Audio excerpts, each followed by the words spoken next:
Aku ini Sabda Palon, pamomong atau pengembala tanah Jawa sejak zaman dahulu kala. Bahkan sejak zaman kedewataan, akulah pemomong para kesatria leluhur. Dulu aku dikenal sebagai Sang Hyang Ismoyo Jati, lalu dikenal sebagai Kilura Semar Bodronoyo, dan sekarang zaman Majapahit ini, namaku dikenal dengan Sabdo Palon. Syekh Subakir berkata lagi, berarti Kisanak ini adalah danyang tanah Jawa ini. Perkenalkan Kisanak, namaku adalah Syekh Subakir yang berasal dari tanah Syam Persia.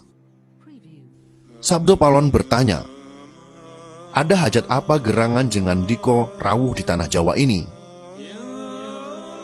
Syekh Subakir menjawab, saya diutus oleh Sultan Muhammad yang bertahta di negeri Istanbul untuk datang ke tanah Jawa ini. Saya tiadalah datang sendiri. Kami datang dengan beberapa kawan yang sama-sama diutus oleh Baginda Sultan.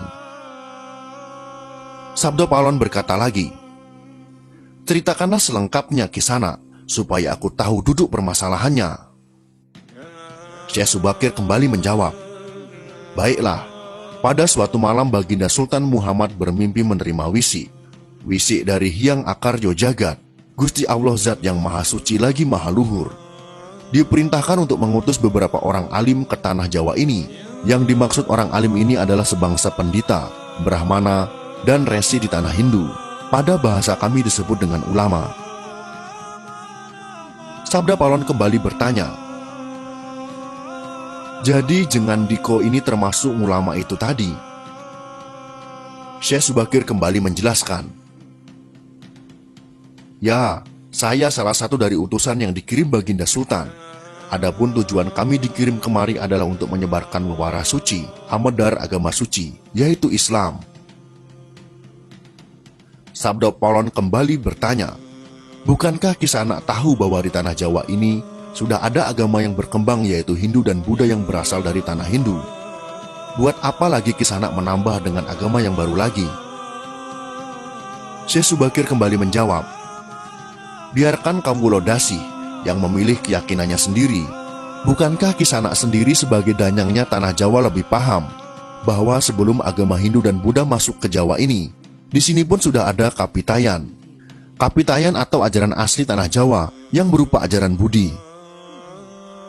Sabda Palon kembali berkata, ya, rupanya Kisanak sudah menyelidiki Kawula Jawa di sini. Memang di sini sejak zaman sebelum ada agama Hindu dan Buddha sudah ada Kapitayan asli. Kapitayan adalah kepercayaan yang hidup dan berkembang pada anak cucu di Nusantara ini. Syekh Subakir balik bertanya, jika berkenan, tolong ceritakan bagaimana Kapitayan yang ada di tanah Jawa ini.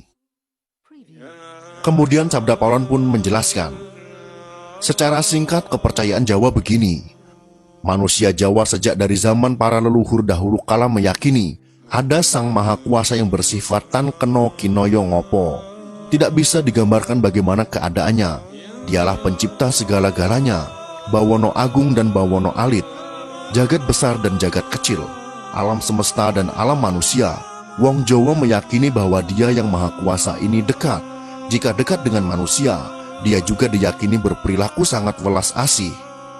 Dia juga diyakini meliputi segala sesuatu yang ada. Karena itu masyarakat Jawa sangat menghormati alam sekelilingnya. Karena bagi mereka semuanya mempunyai sukma. Sukma ini adalah sebagai wakil dari Dia yang Maha Kuasa itu. Jika masyarakat Jawa melakukan pemujaan kepada Sang Pencipta, mereka lambangkan dengan tempat yang suwung. Suwung itu kosong, namun sejatinya bukan kosong namun berisi Sang Maha Ada. Karena itu tempat pemujaan orang Jawa disebut Sanggar Pamujan. Di salah satu bagiannya dibuatlah sentong kosong, tempat atau kamar kosong untuk arah pemujaan. Karena diyakini bahwa di mana ada tempat suwung di situ ada yang Maha Kuasa. Syekh Subakir kembali berkata, itulah juga yang menjadi ajaran agama yang kami bawa untuk memberi ageman yang menegaskan itu semua, bahwa sejatinya di balik semua yang maujud ini ada Sang Wujud Tunggal yang menjadi pencipta, pengatur, dan pengayom alam semesta.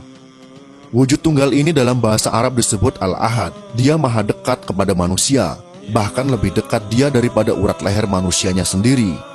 Ajaran agama kami menekankan budi pekerti yang agung, yaitu menebarkan welas asih kepada alam gumebyar, kepada sesama titah atau makhluk. Lihatlah Sang Danyang, betapa sudah rusaknya tatanan masyarakat Majapahit sekarang.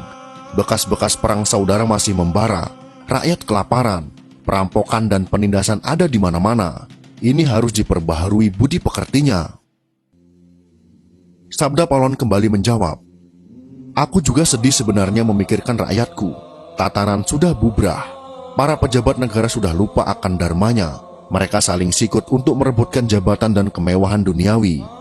Para pandito juga sudah tak mampu berbuat banyak. Orang kecil salang tunjang mencari pegangan. Zaman benar-benar zaman edan.